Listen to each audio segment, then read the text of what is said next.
네, 안녕하세요. JB입니다. 연준이 드디어 금리 인하를 시행했습니다. 그것도 50bp 인하라는 큰 폭의 인하를 단행했는데요. 오늘 영상에서는 어제 50bp 인하를 했음에도 불구하고 왜 시장은 크게 환호하지 못했는지, 이게 뭐 실업률 전망치 조금 높이고 파월이 기자회견에서도 약간 찝찝한 부분이 있었고, 이것도 뭐 다 맞는 말인데 결국 일본하고도 엮여있는 부분이 어느 정도 있거든요. 그래서 아무튼 이런 전반적인 상황에 대해 설명드리면서 앞으로의 시장 상황과 주가 흐름에 대한 저의 개인적인 의견을 한번 이야기해보도록 하겠습니다. 뉴스나 다른 경제 방송들에서 했던 뻔한 얘기는 안 할 예정이니까요. 관심 있는 분들은 끝까지 잘 들어주시면 좋을 것 같습니다. 그리고 시작하기 전에 멤버십 회원분들께 한 가지 공지사항 미리 전해드리자면요. 저는 오늘 밤에 아마도 뭔가에 매수를 들어갈 것 같고요. 멤버십 게시물을 2번 올리도록 하겠습니다. 첫 번째 게시물은 프리장 시작하고 10시까지 올리도록 하고요. 두 번째 게시물은 본장 시작하고 11시에서 11시 20분 사이에 올리도록 하겠습니다. 프리장에서 매수하는 게 좋을지 본장에서 매수하는 게 좋을지는 돌아가는 상황을 보고 판단할 예정이고요. 아무튼 평소 저의 실시간 장중시황 분석과 매수 매도를 참고하고 계신 멤버십 회원분들은 해당 시간에 멤버십 커뮤니티 게시판을 잘 확인해 주시면 좋을 것 같습니다. 네, 그럼 본격적으로 오늘 영상 내용 시작하겠습니다. 우선 어제 발표된 주요 경제지표라고 하면 주택 착공 건수와 허가 건수가 있었는데요. 모두 예상치를 상회하는 수치가 나오며 주택시장이 여전히 강력하구나, 인플레 잡기가 쉽진 않다는 걸 알 수 있는 부분이었습니다. 전날 소매 판매와 산업 생산이 잘 나온 것에 이어 주택시장 지표까지 좋게 나온 걸 보고 채권 가격도 소폭 하락하며 경계감을 드러냈고요. 페드워치의 50bp 인하 확률도 한때 60% 중반을 유지하던 것이 FOMC가 다가올수록 50% 중반대까지 떨어지기도 했었습니다. 아무튼 이렇게 긴가민가한 상황 속에서 FOMC가 시작됐고요. 한국 시각 기준 새벽 3시에 발표된 성명서에서 50bp 인하가 발표되자 시장은 우선 환호했습니다. 근데 그 상승폭이 생각보다 크진 않았고요. 시간이 흐를수록 서서히 약해지더니 파월의 기자회견이 진행될수록 상승분을 모두 반납하고 결국 주식과 채권 모두 하락으로 마무리했습니다. 시장이 그토록 바래왔던 50bp 인하를 시행했음에도 불구하고 하락으로 마무리할 수밖에 없었던 데는 여러 가지 이유가 있을 수 있습니다. 일단 첫 번째로는 그동안 워낙 강하게 시장이 50bp 인하 확률을 믿으며 주가에 선반영을 시킨 부분이 있었기 때문에 정작 발표 당일에는 별다른 임팩트가 없었던 부분이 있었을 수 있고요. 두 번째 이유는 실업률 전망치가 기존 예상치보다 더 높아진 부분입니다. 기존 예상치는 4.2였는데 이번에 이걸 살짝 올려서 4.4로 예상치를 냈어요. 물론 4.4도 사실상 완전 고용 수준의 좋은 수치이긴 합니다. 그래도 어쨌든 시장 입장에선 다소 거슬릴 수 있는 부분이죠. 그리고 거기에 또 파월이 기자회견에서 추후에는 이번과 같은 빅컷은 없을 것이라는 뉘앙스를 많이 내비쳤거든요. 중립금리까지도 올렸고요. 그러니까 이 부분에서 또 주식과 채권 시장 모두 살짝 실망을 했습니다. 그리고 또 다른 요인을 뽑자면 이번 주 금요일, 바로 내일이죠. 내일이 옵션 만기일이기 때문에 가뜩이나 변동성이 좀 심할 텐데 거기에 또 내일은 일본은행의 통화정책회의까지 예정되어 있거든요. 그래서 이때 시장이 어떻게 반응할지 종잡기 힘든 부분이 있어서 이 부분에 대한 경계감도 많이 퍼지며 어제 상승보다는 하락으로 방향을 틀어버린 것 같습니다. 네, 일단 이 정도가 어제 시황이라고 보시면 될 것 같고요. 현재 증시 상황과 앞으로의 전망에 대해 제 개인적인 생각을 말씀드리자면 저는 어제 증시가 나름 선방했다고 생각합니다. 하락하긴 했지만 그 하락폭이 크진 않았고요. 개인적으로 우려했던 대규모 엔캐리 트레이드 청산이 발생하진 않았다고 봐야 할 것 같습니다. 물론 아직 일본은행의 통화정책회의가 남아있는 상황이기 때문에 이 부분은 단정짓긴 애매하긴 하지만 현재로선 엔캐리 청산 위협이 그래도 많이 낮아졌다고 보는 이유가요. 어제 제가 멤버십 커뮤니티 게시판에 올린 장중시황 분석글을 통해서도 말씀드린 부분이긴 한데 이번에 일본의 8월 수출입 수치가 예상치를 매우 크게 하회했습니다. 일본의 8월 수출 성장률이 전월만 해도 10.2% 성장이었고 이번 예상치는 10%가 잡혀 있었는데 실제로 5.6%가 떴고요.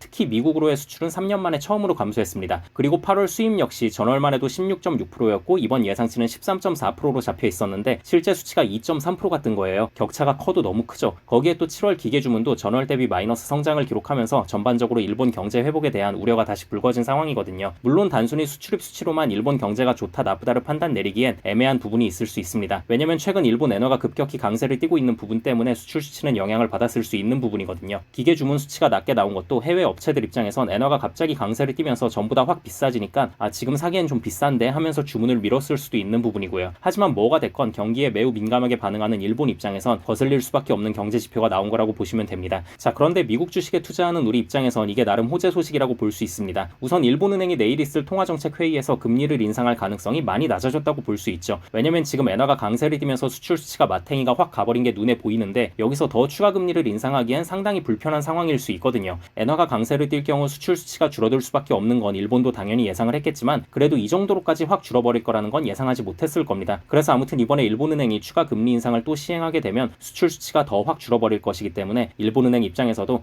야 그냥 미국도 어차피 50bp 내린 마당에 우리까지 더 나서서 설치진 말자, 당분간은 좀 흐름을 보자 하는 기조로 금리를 동결할 확률이 더 높을 것 같습니다. 미국 증시에는 호재로 작용할 수 있는 부분이겠죠. 그럼 이제 슬슬 저의 생각을 정리하자면요. 저는 현재 시장 상황을 나름 괜찮게 보고 있습니다. 미국에서 나오는 경제 지표 다 튼튼하죠. 튼튼한데 이번에 금리까지 과감하게 50bp 인하해줬죠. 거기에 제가 요즘 굉장히 거슬려하고 있던 엔캐리 트레이드 청산 이슈도 지금 상황에선 한숨 돌릴만 하지 않나라는 생각이 듭니다. 그래서 내일까지는 뭐 내마녀의 날이니 회의니 일본 통화정책 회의니 하면서 이런저런 이유로 시장의 변동성이 있을 수는 있지만 저는 매수 기회로 활용할 생각입니다. 네, 그럼 오늘 영상은 이 정도 하면 될 것 같고요. 저는 영상 초반에 말씀드렸다시피 오늘 밤에 뭔가에 매수를 들어갈 것 같으니까요. 평소 저의 실시간 장중시장 분석과 매수 매도를 참고하고 계신 멤버십 회원분들은 프리장 시작하고 10시, 본장 시작하고 11시에서 11시 20분 사이에 멤버십 커뮤니티 게시판을 잘 확인해 주시면 좋을 것 같습니다. 네, 그럼 구독자분들 모두 좋은 하루 보내시고요. 멤버십 회원분들은 오늘 밤에 미국장 시작하면 그때 또 다시 뵙겠습니다. 감사합니다.